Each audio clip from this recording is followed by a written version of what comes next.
How's it going, Eagles? Well,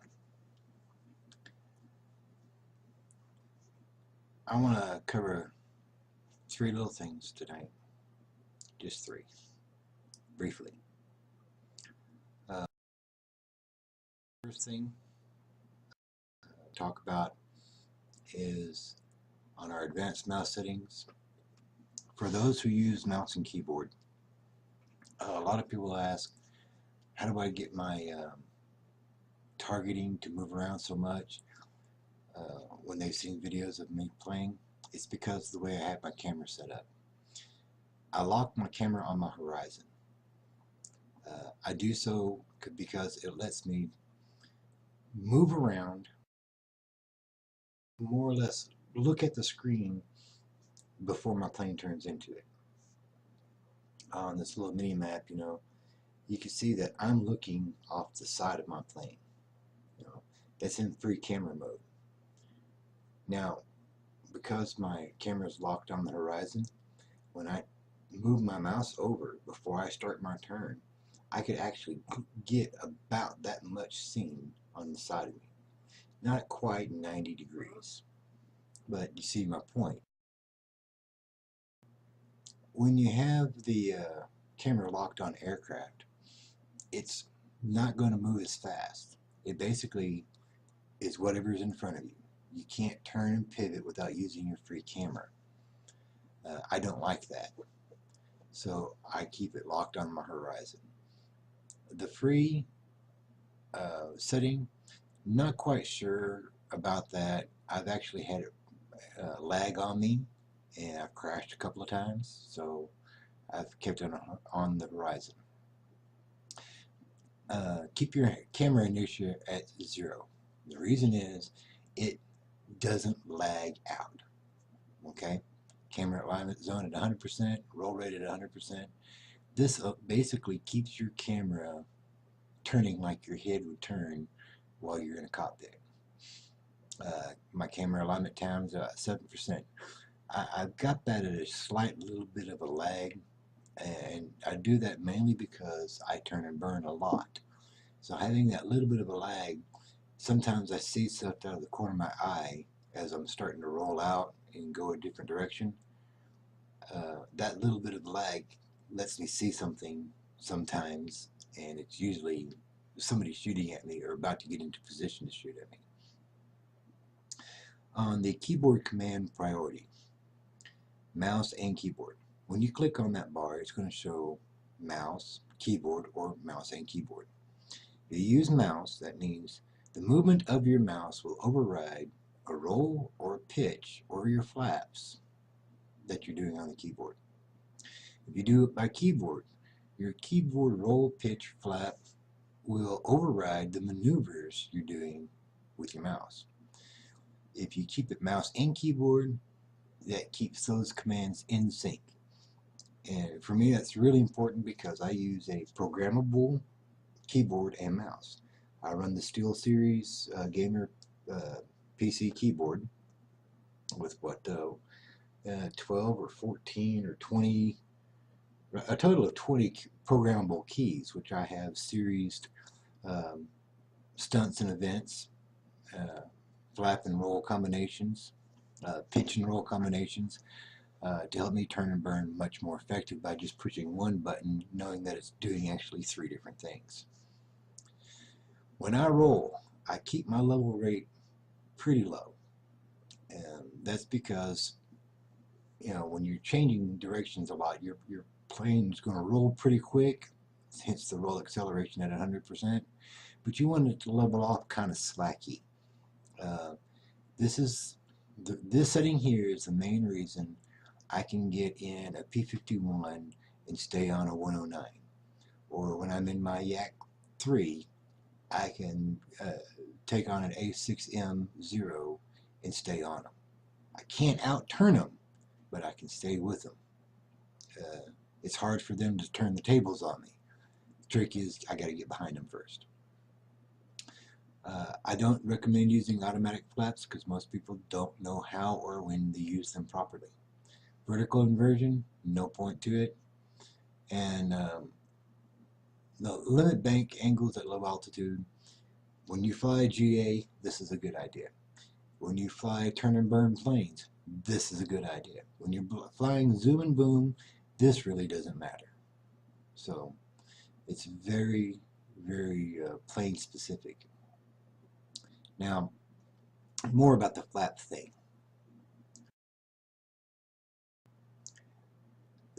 The reason I bring this up is I see too many people making these same mistakes. A lot of you don't realize that if you're a mouse and keyboard user, you do have throttle control other than boost, which is usually W, or zero boost, or zero engine speed, which is usually S. That's not your brakes. That's your accelerator.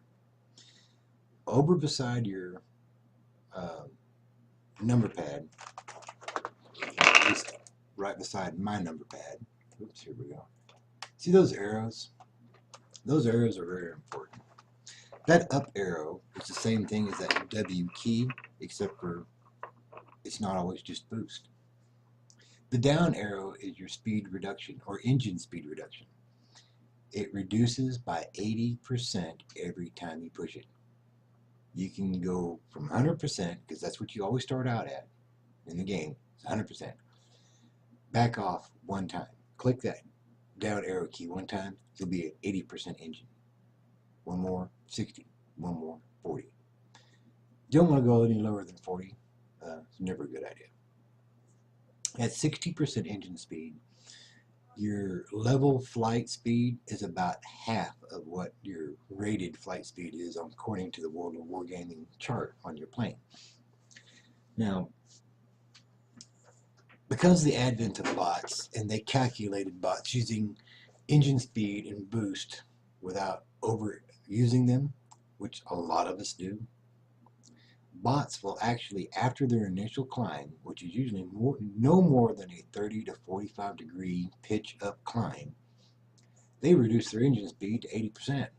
There's two reasons why. First reason, your engine cools off faster. Believe it or not. Second reason, they don't need all that speed flying nowhere. They know where they're going. They don't need to be up in combat speed. Here's my advice.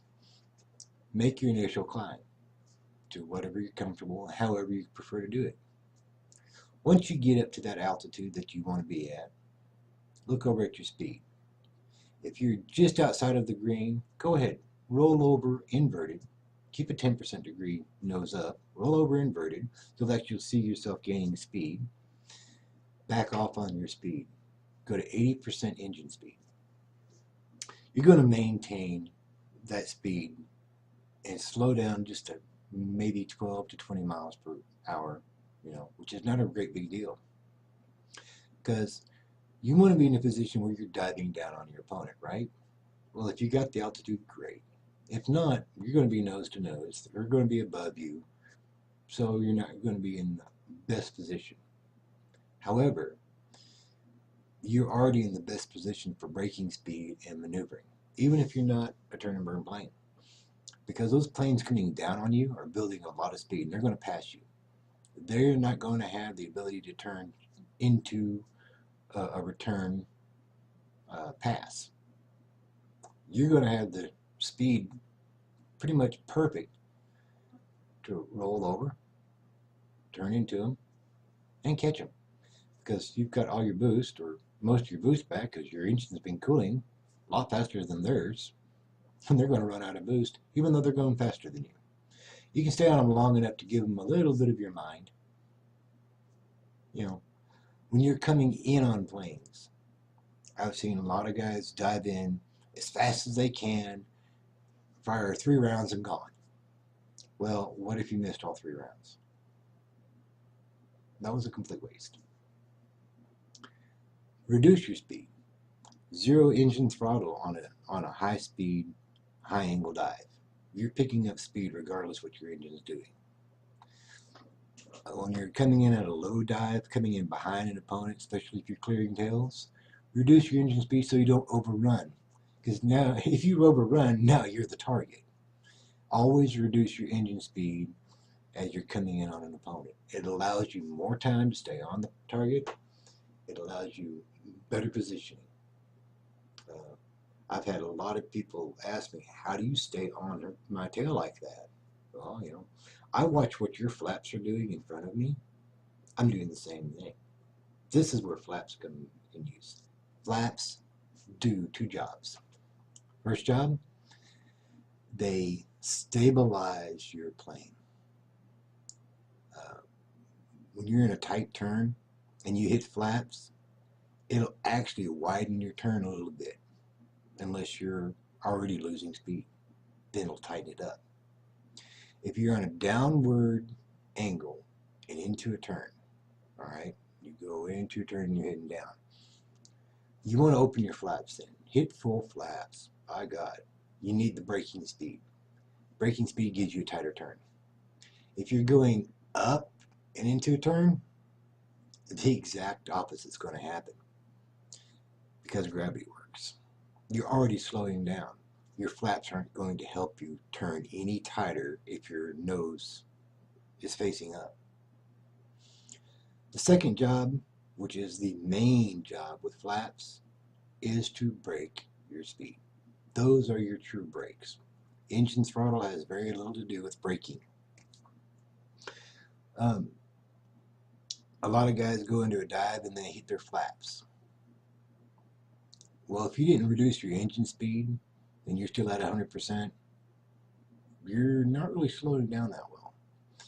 And then, here's the kicker. A lot of people dive too deep and then they start pulling up a little late and their finger's still on the flats. Guess what happened? Yep, they can't pitch up near fast enough because your flaps are not only braking now, but now they're trying to stabilize your plane. Get your finger off the flap when you pitch up. It's that simple. GA pilots know this. Fighter pilots learn it the hard way. All right, done with the flaps. Let's see here. The voice chat issues. Now, voice chat is, the best way to communicate real time without having to type. We've covered this before. Talked to a lot of people about it.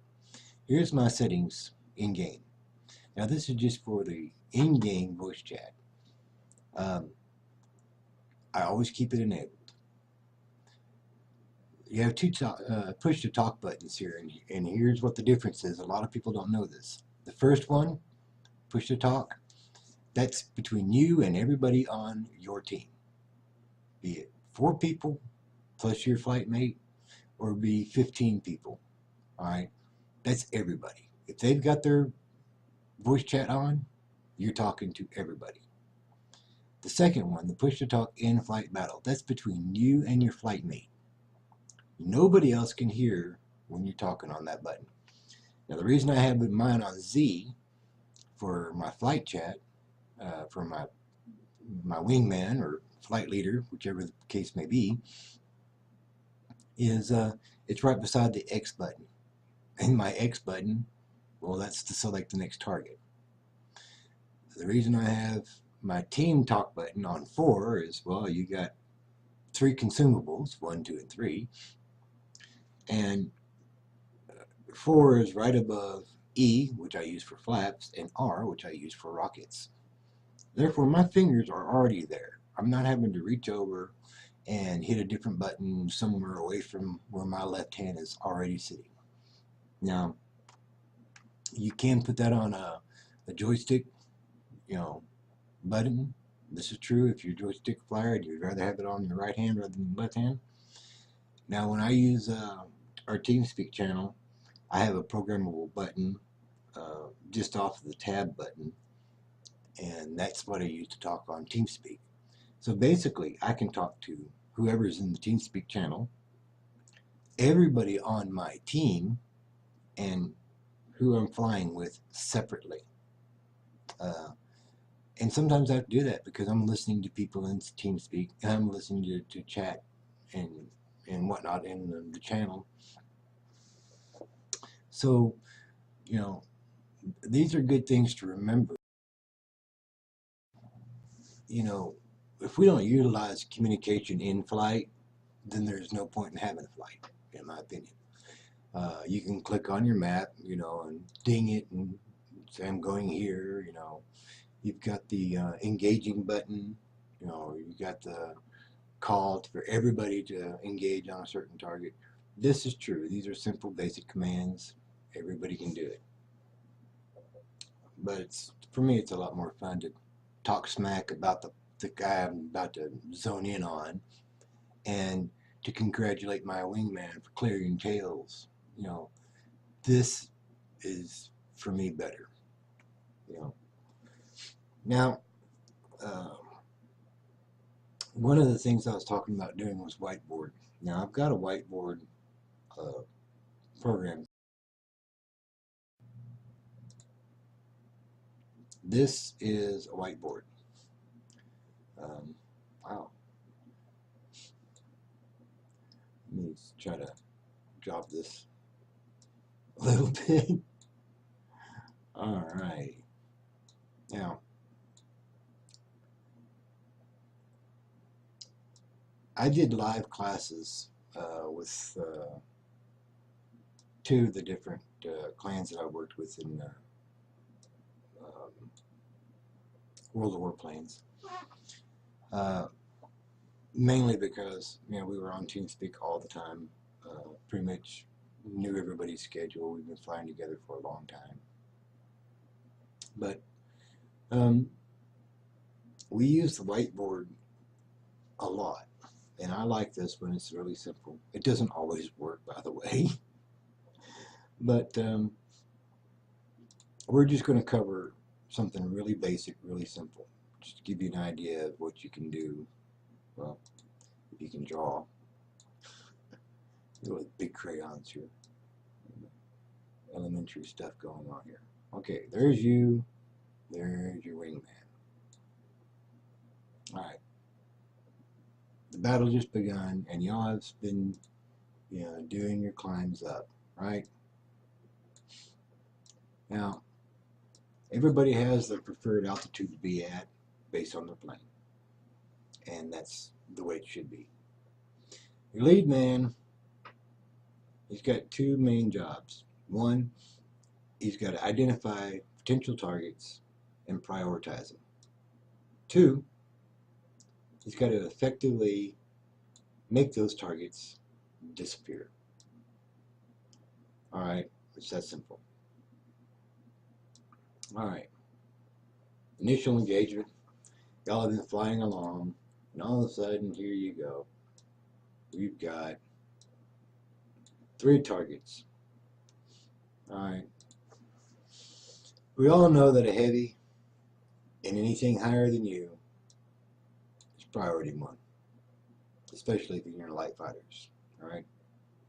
This fighter is at altitude, maybe higher than you. He's priority 2. This guy down here, don't worry about him too much. Yes, he might have full boost, but he's got a lot of climbing to do. This guy, he sees you, and if he's a bot, you're on his list. It's that simple. The fighter is going to either maintain his altitude and hang back, see what you do, or he's going to climb up to you, and engage. This guy has got a lot of climbing to do. By the time he gets to you, he's going to be out of boost. His speed's going to be reduced. You're going to be able to outmaneuver him and outrun him. Like I said, still not a big deal. It's what you do that's going to either win or lose this engagement. All right? Lead man, you want to go ahead and meet that heavy because you want him to die. If you really do, you want him lower than you. You're going to do your barrel roll out and pass. If you get a couple of shots on him, great, even better. Because his only option now is to try to level out his dive and regain. All right? Not like he's going to turn. So your wingman does the same thing. He wants to follow, and you're going to roll Alright?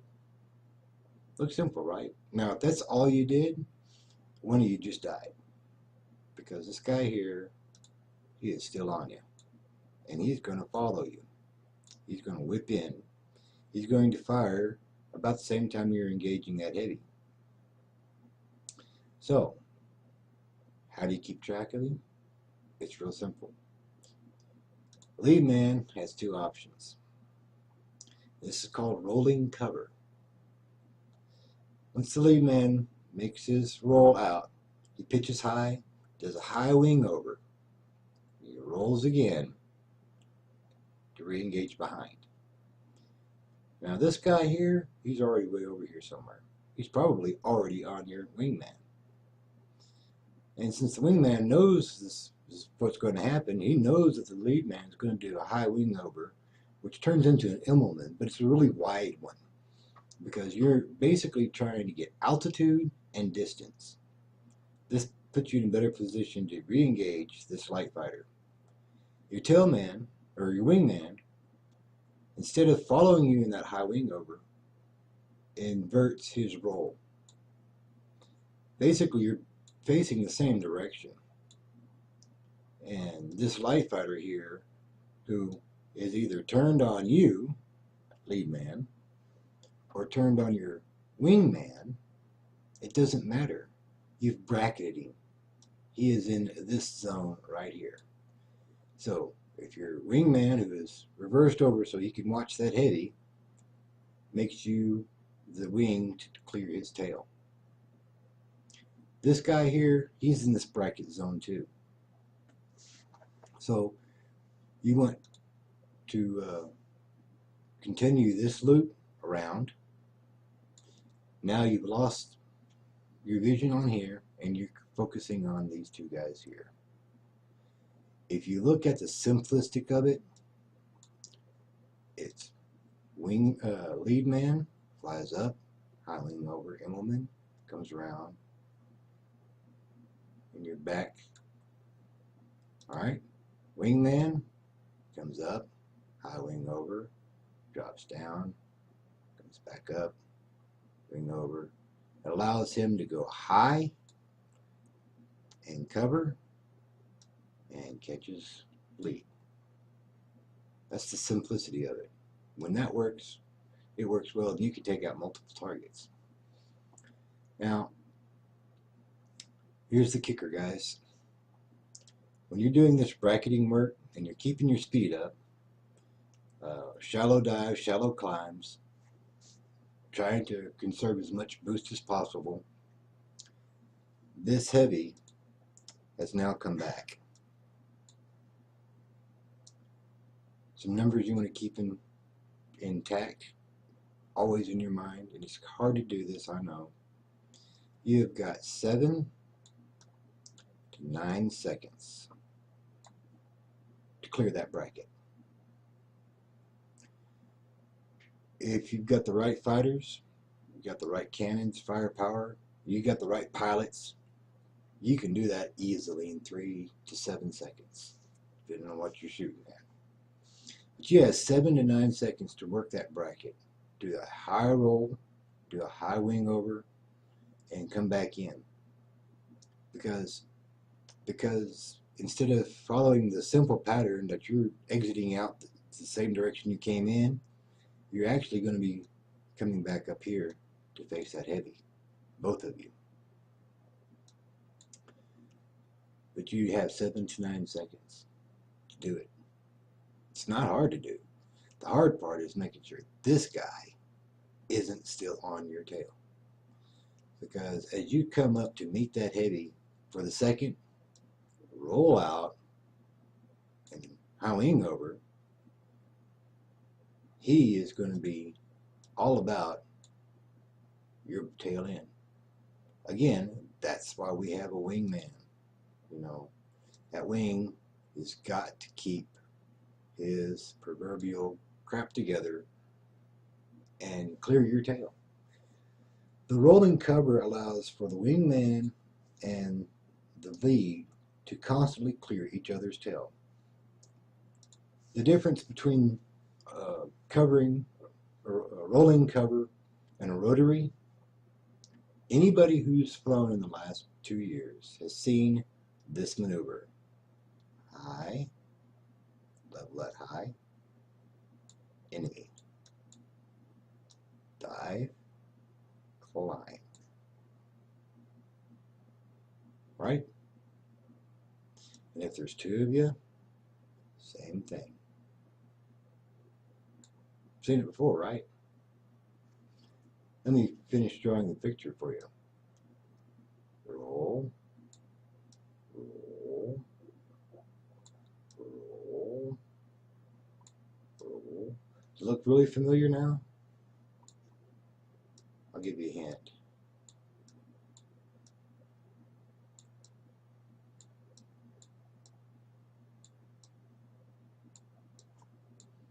That is their number one maneuver. It's the rotary. It's basically lead climbs, or lead dives on target and starts his climb. Wingman dives on target. As the wingman is about to start climbing, lead man's diving. Now, there's only one problem. If an enemy comes in from the side,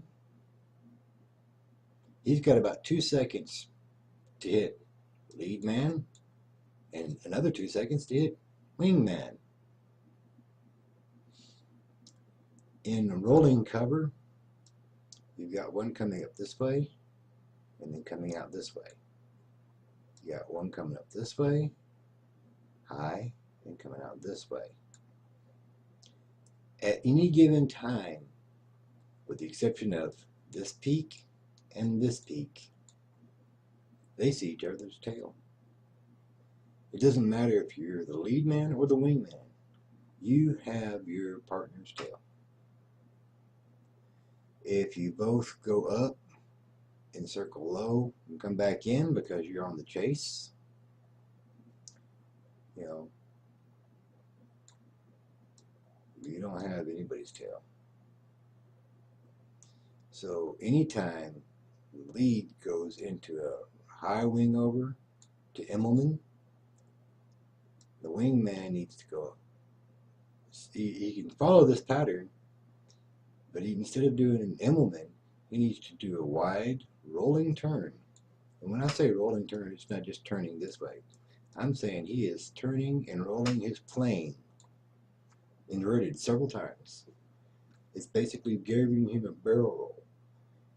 You're going to actually gain speed so you can pick up his tail from a distance, and it also gives you a wider berth to see this guy coming in. So you can drop on him when he drops on your lead. Rolling cover inverts constantly, allowing both teammates plenty of time to view each other. You don't have to turn in the same direction all the time. Matter of fact, it is best that if lead man breaks left, wingman should break right and high. Always high. Why? Because as he's maneuvering to re-engage or pick a new target, he's also being targeted. If you go high, you see that, puts the enemy in front of you, and you drop. It's that simple. Anyway, rolling cover is much more preferred and twice as effective as the rotary. Unless you fall for it and you climb up after him, killing Drax in a rotary is really simple. You stay away from their pivots, you stay away from the highs and their lows. You work the sides. And that's how you work the sides. Anyway, that's enough out of me for today. That we're learning. We'll talk at you later. Take it easy, Eagles.